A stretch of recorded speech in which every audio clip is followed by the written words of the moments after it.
Corona virus के vaccine से कुछ लोगों को ब्लड क्लॉट यानी खून के थक्के जमने की दिक्कतें आई, यानी उनके शरीर में खून के थक्के जम गए, जिसे लेकर दुनिया भर में काफी बवाल हुआ।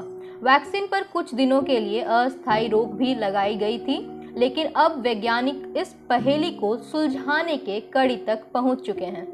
अब जर्मनी के वैज्ञानिकों का यह दावा है कि उन्होंने इस चेन रिएक्शन का पता लगा लिया है, जिसकी वजह से शरीर में खून के थक्के जम गए थे।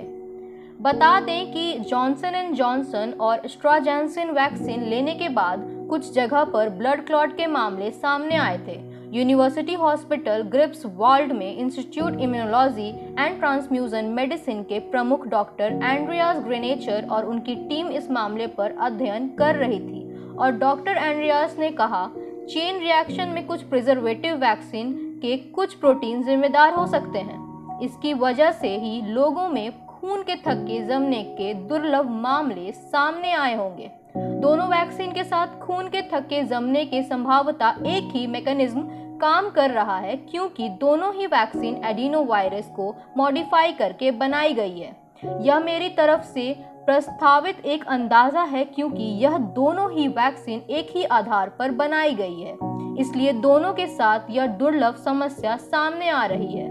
डॉक्टर ग्रेनेचर की टीम ने हाल ही में एस्ट्राजेनेका की वैक्सीन की स्टडी पूरी की है।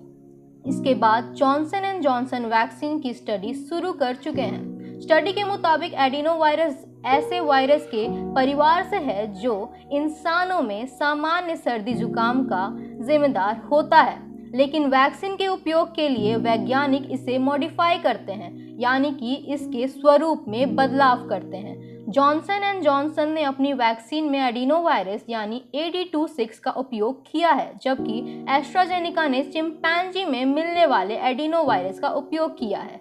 सिर्फ यही दोनों दवा कंपनी एडिनो वायरस पर आधारित वैक्सीन नहीं बना रही है।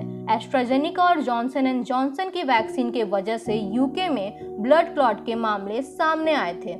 एस्ट्राजेनेका की वैक्सीन वहां पर 2 करोड़ 12 लाख लोगों को लगी है, लेकिन ब्लड क्लॉट के मामले सिर्फ 168 ही सामने आए।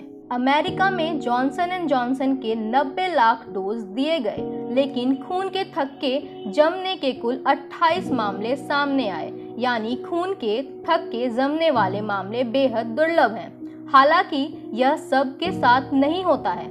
डॉक्टर ग्रेनेचर ने ब्लड क्लॉट के बात पर कहा, हमारे लिए खून के थक्के जमने की प्रतिक्रिया को समझना बेहद जरूरी है, ताकि भविष्य में बेहतरीन वैक्सीन बनाई जा सके, जिससे ऐसी कोई दिक्कत वैक्सीन लगवाने वाले को ना आए। क्योंकि हो सकता है कि कोरोना वायरस हमारे साथ पूरे जीवन रहे, लेकिन इसके बाद यह एक सीजनल बीमारी की तरह इंसानों को परेशान करेगा।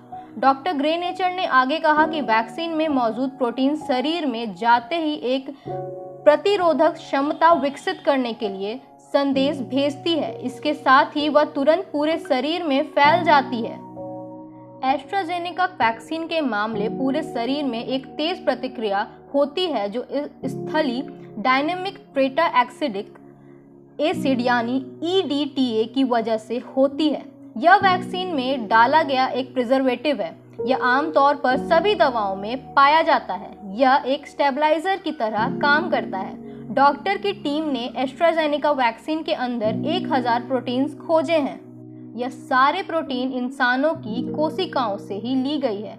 जैसे ही वैक्सीन शरीर के अंदर जाकर ब्लड प्लेट से मिलती है, छोटे छोटे ब्लड सेल खून का थक्का जमाने का काम शुरू कर देते हैं। हालांकि जॉनसन एंड जॉनसन के वैक्सीन के कंपोनेंट में EDTA के बारे में उल्लेख नहीं है, लेकिन PA4 जैसे जटिल रासायनिक पदार्थ का जरूर जिक्र हुआ है। डॉक्टर ग्रेनेचर ने साथ में यह भी कहा कि जॉनसन एंड जॉनसन के वैक्सीन के साथ यह स्थिति बनती है। फिलहाल हम इस वैक्सीन के अध्ययन कर रहे हैं, जबकि एस्ट्राजेनेका की जांच कर चुके हैं। हालांकि दुनिया भर के कई वैज्ञानिक डॉक्टर ग्रेनेचर के इस थ्योरी से सहमत नहीं रखते हैं।